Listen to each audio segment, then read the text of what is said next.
know that you were notably Jerry Jones' daughter, but you were so much more than that. You have paved a name for yourself here throughout the Dallas community, but really around the world. Talk about growing up, being the daughter of Jerry Jones, and then finding your own path and your own passions. You know, I have always been a seeker, and I think since the time that I was young, of really anxious to explore new things, really try to figure out like where I fit in and what my journey was supposed to look like. And it took me, through an adventure in high school where I moved from a private school to a public school. Then when I got there, it was like I didn't want to stay in our state. I wanted to venture out to another state. And then I wanted to do something else, after that I've always really wanted to just explore different opportunity. And I think all of that really is rooted in the fact that I had two incredibly supportive parents. And my mother was always protective and encouraging, and my dad was a pusher. So he was like, you should go you could be president of the United States if you dream for it. And it just always had like a really great support system. And I think in every step they were there, but not, didn't push too hard and didn't pull back either. And I think that was really kind of the roots of my journey, was just having that confidence that, I want to go out and try something. And if I fail, that happens. We'll learn from it and we'll get back up and try it again. Where did you get that from? Where did you get the inspiration? Where did you get the motivation from to kind of just to follow the beat of your own drum?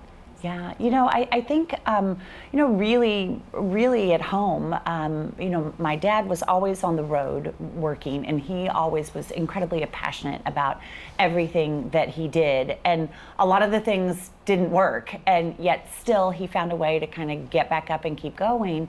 And that was always really a heartbeat in our house of, you're going to fail. Let's just face it, you're going to fail. You can fail under our roof or you can fail outside of it. But the secret to that is learning from it and then figuring out how to pull yourself back up by your bootstraps and keep going to fight for it again. And, for me, it's been, that search for what you're passionate about. And I know sometimes that doesn't just present itself in a nice, pretty package. Most often in my journey, it's presented itself by way of challenge and real, true difficulty. And so how do you find yourself through that you realize what an incredible opportunity that could actually bring to you and help you develop as you seek your next adventure? I want to talk about opportunity because when I think about opportunity and you, it just goes hand in hand together because you've maximized, I think, the Jones family brand and made it something incredible of your own. You've stepped outside the box and really focused on philanthropy. Talk about those passions outside of the Cowboys that you had your hands in. I think if there's anything that I've learned over the 30 years of being involved with the Dallas Cowboys is that we enjoy this inordinate amount of visibility, probably misplaced, but we do. And people are truly interested in what we do. And if they're going to be that interested in what we do on the field, we have an incredible opportunity to carry that interest in what we do off the field. And when we first came to Dallas, I'll never forget, Mayor Strauss grabbed us all as a family, and said, if you want people in Dallas to support you and to support your team, you have to support it. And that really resonated with us of, you can't ask people to join your journey if you're not giving back to theirs. And so in that, we have been able to leverage this visibility and really take it on as a responsibility. This really is our responsibility to use this incredible platform and to make a difference in the lives of those who can't make a difference for themselves. So if we can shine that spotlight onto incredible organizations like the Salvation Army and now the Medal of Honor, if we can do that, then we're truly doing something worthy as well as playing an exciting football game on Sunday. When I think about your passions outside of the Cowboys, I immediately thought about Salvation Army and you being, the first woman to be a part of this advisory board, which is huge. Talk about that honor and talk about that privilege and what that means for you personally. You know, I think that came about in such a really incredible way of being able to take all the interest that was surrounding us. We were coming off of 3 incredible Super Bowl victories, and things were super exciting. And then all of a sudden, overnight, it changed because of a challenge a player was having off the field. And it really was at that point that we thought, you know what? This organization is bigger than any one individual, bigger than any one player, any one person, any owner. It has the ability to really reach and affect the lives of millions of people. And how are we going to use that to do good? And when we figured out that the Salvation Army is actually an organization that is truly helping the most destitute in our society and in our own communities, and they help the people in our actual community, that was an organization that we could actually go beat the drum for. And so when we came up with this idea of let's launch a national campaign to launch the Red Kettle campaign, which is the oldest service, it's the oldest actually fundraising effort in our country, the little red kettles that are all out on Thanksgiving Day and through the holidays. And if we could attach a big national launch to that and partner with a great entertainer that would bring a whole nother audience to the game, launch it in the middle of halftime on Thanksgiving Day when people are feeling very generous and community driven, then maybe we could inspire them to give to the Salvation Army so that we could build community in that way. And now here we are, we're approaching our 29th year to do this, and we've raised over $4 billion for the Salvation Army across the country. And it's all because people want to be inspired to help others, and if you can hit them just right and show them a way to do that, then everyone can make a difference. You know, you kind of seem like the face of everything is bigger in Texas, mixed with Southern charm and putting Dallas on the map. All of those things blended together has really pumped into everything that you touch. Thank you. Which is incredible representation of Dallas. Talk about how you've kind of used this and really maximize it only to pour back into the community. Yeah, you know, I think the thing that is so great about Dallas is now, you know, we're making a global stage of being an investment community, very successful business community. We've always felt like we were a bit of a fashionable community that maybe people outside of our community didn't appreciate as much until they got here. But the greatest asset about Dallas is its people. And they believe in where we're from. We have strong values. We believe that we see things in a bigger and better way, and that we want to help other people, whether you just moved here or they're our neighbor across the street or live somewhere else, that we want to be a part of other people's journey to make their experience better. And the fact that everyone, you feed off the energy of people here that see things bigger, that express their passions in big, bold ways. And what better way to do it than to combine it with a little football and then really be able to make some things happen. I feel like you've really got an eye for where the opportunity lies. I think what is so great and what has been so great about my journey with the Salvation Army was to be able to create this incredible, vision of how you can help people in a unique way that might be a little outside the box than ways that have been done in the past. But then to be rewarded with that and being named to the board and being named to chair the board was really a great honor, and more so in the sense that I actually was given an opportunity to continue to spread that energy and that enthusiasm for such a wonderful cause. And I think when you first are asked to do something, sometimes that may appear a little daunting on the outset of the goals of what you're trying to accomplish, but then you quickly realize that they asked you to be a part of something because of something that you had already shown them could be truly beneficial to who they are. And I've I'm excited about what that has meant for them, but yet, here we sit at another opportunity to bring the National Medal of Honor Museum to life in Arlington. And that again was just this amazing opportunity where they were trying to find a place somewhere in the country that would support what America is all about democracy. And of course, here in Texas, we stand loud and proud for that, and to have the opportunity to bring that to life for our country's greatest heroes, and realize that why in the world is this not something that's already been done? And then when you recognize it, the fact that it hasn't, and you have the opportunity to be the one involved to lead it and to do it, there's probably not a greater reward than to jump in and do it, because it means it's so personal, but at the same time you see a need. And I think the reason why that project hadn't gotten off the ground before is because we need it as a country today more than we ever have. And sometimes God has a funny way of using timing to show us in the midst of controversy and challenge that something really great can happen from that if you truly dig in it and are willing to fight the fight to bring it forward. And did you see yourself as that person to kind of bring this fight to resolve? Yeah, honestly, I don't know that I saw myself as that person. I think I've become that person. But, I think when you get in the thick of things, it is a purpose. It's a powerful, purpose-driven motivation. And I think that's always been, kind of my inner motivation, and my inner spirit has been that drive to do something purposeful. And I remember Coach Garrett, when he was here, he was addressing our team, and he said, the purpose of life is to live a purposeful life.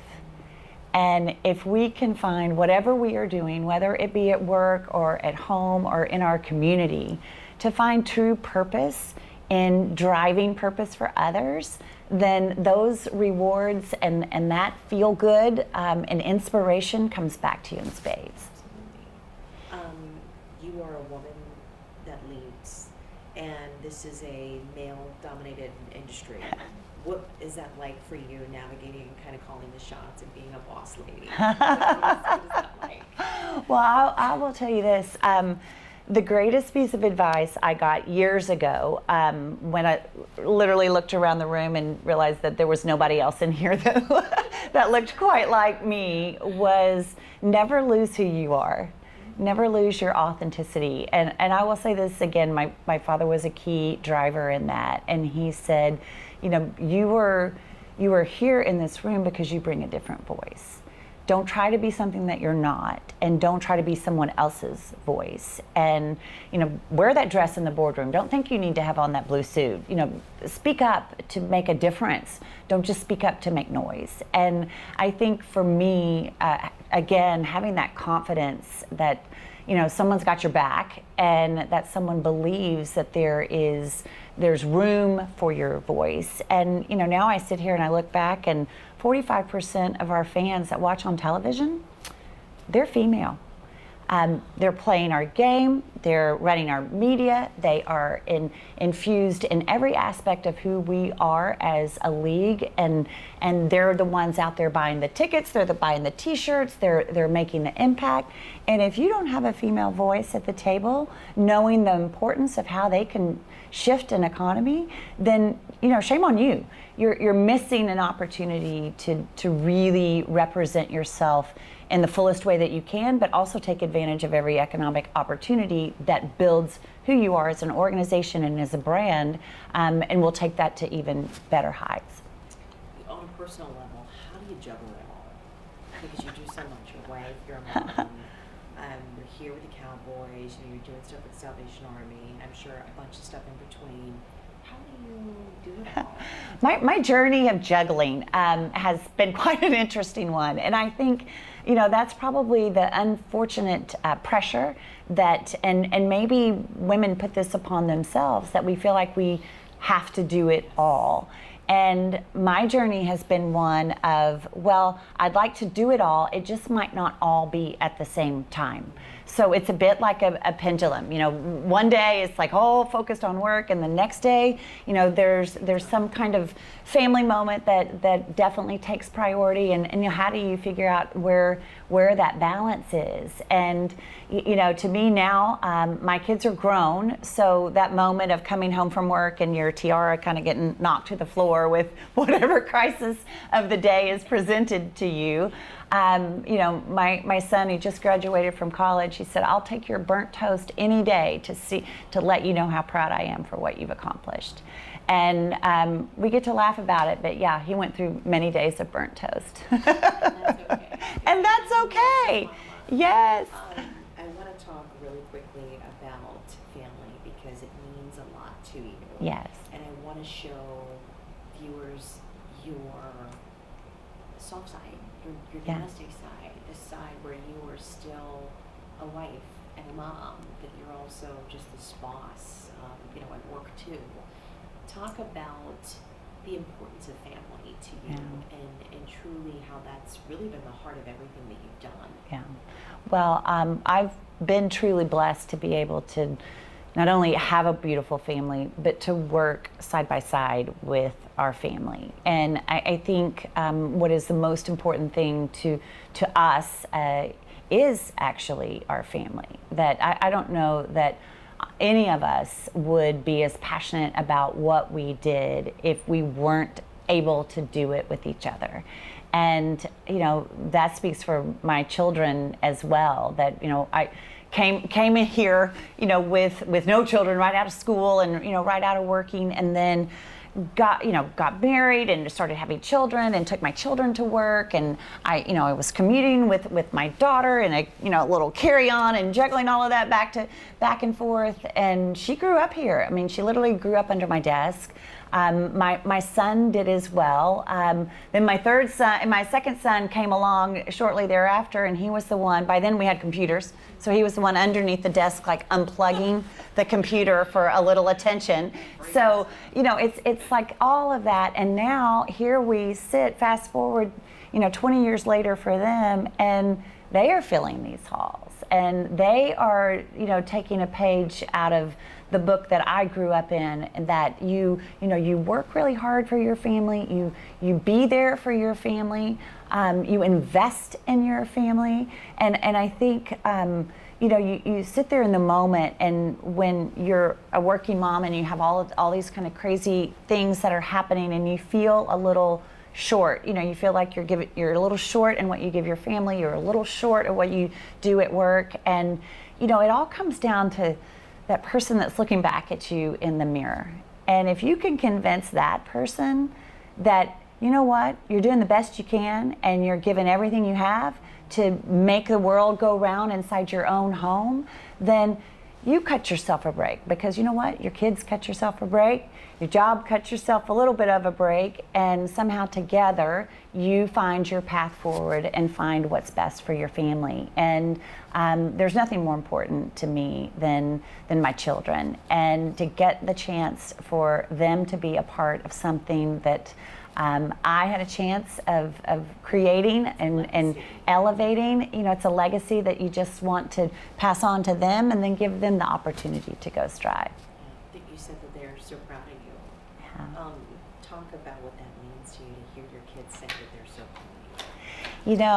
I think as you raise a family, you go through a lot of emotional stages, and early on you're giving all that you can to hope that you mold a bright young mind and be able to let them fly and go off and do what they want to do. And as you take that journey, there's a lot of sacrifices that come along the way with trying to create and show by example what it takes to be successful, about what hard work actually looks like, and a strong work ethic. And you have to fight those demons a bit of feeling like you're being insufficient as a mother, but at the same time showing example of how to be the best version of yourself.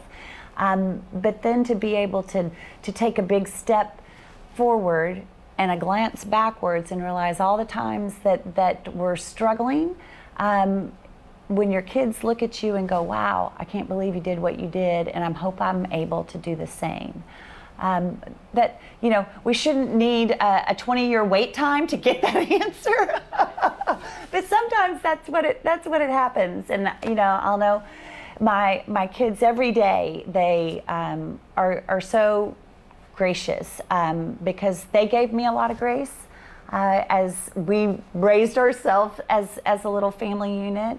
And today, I give them grace, and I hope that I empower them to give themselves grace as well. I'm sure you do. What are their names and their ages? Yes. So Haley, she is my oldest. She's 31. My son Shibo is 28. Just recently married, which is so super exciting. And my son Paxton is 23, and he just graduated from the University of Texas. Played for the Longhorns. I saw the picture over there. Yes. So I'm happy to have them all back home. But my proudest moments have been as a mom. My career has been great, and I feel very empowered and passionate about what I've been able to accomplish. But I have no greater accomplishments than my 3 children. Most people would think you're crazy for working with family. There's nothing good that comes from that, but what would you say to that? Well, there's a little crazy that comes from working with family for sure. And history is littered with family workplaces that just simply don't work. And for us, we love the fact that maybe we're an exception. And I think that in that, I think one of the beautiful things about what we've been able to do is, this football thing was not a family business. It wasn't my dad's business that we stepped into. My father's business was oil and gas. We learned a ton about that when we were young, growing up, and him telling us all about how you drill wells. And that was kind of the family business. But when he put his fortune into investing into this team, and at the time was losing so much money every day and was so incredibly stressful, he needed people around him that he could trust. And he called us back in to the nest and said, will you come work for me? And I'll never forget that day. I was working in Washington, D.C. at the time, and I got a call from him, and he said, will you come work for me? And I was like, well, Dad, I don't know anything about running a professional football team. And he said, that's okay. Neither do I. But we'll find out together. And I just need somebody around me that I can trust and that will lay awake at night trying to solve the problems that face us and figure out how to turn this organization around. And, he told me a very key thing that is proven to be, true just every day, is that you will fail at what you do, but you will get up, you will learn from it, and one day we will be successful again. And I think not having that fear of failure to weigh you down, just realizing that, this is part of it. It is part of life. It is part of growing. It is part of how we grow something together, that we just have to try. And we have to try, and we have to figure, and we have to be smarter the next time. And trust. And I think the respect that we each have for one another, and we're all very different as siblings and from my parents, is that we are all very unique personalities to ourselves. But I think that is actually our genius, is that everyone brings something different to the table, and then together we can do really incredible things. Absolutely. What's next for you? Did you have your hands on any new projects? Is there anything else that you have in the works that you can share? Well, we are super excited about a lot of great things that are happening for us. We've been super excited about our Netflix show with the cheerleaders. We have another one coming up with Juries and the Cowboys documentary that will be launching next year. So we're excited to be in that content space and of storytelling, which I think is so great because it gives people a chance to see the authenticity of the women that cheer, the journey that we've been on, and just to be able to kind of shed a little light on the inside of how things happen and the journey that we've been on to get here. So that is super exciting. We're super excited to open the doors of the National Medal of Honor Museum just right out there in Arlington. That has been a project that we're so super proud of. And we'll be excited to see that open in March. And then who knows? March of next year, yes. So that's just right around the corner for us. And excited that that will be, it's a museum, so the bricks and mortar will sit here in Arlington, but the values of the Medal of Honor, of courage and sacrifice and commitment, will be spread across the country. It's already in 29,000 schools across the country. We've got it integrated into the curriculum in Texas, and it's just a really powerful message to be able to talk about the importance of who we are as a country, what service looks like, and what sacrifice looks like, and how that makes our democracy as great as it is. I don't see you slowing down anytime soon. At all, that's not. No, I don't think the slowdown is on on our trajectory yet. Thank you so much. Yes. What a pleasure it is to get to know you a little bit better. Yes. Thank you. Oh my goodness. Enjoyed it so much.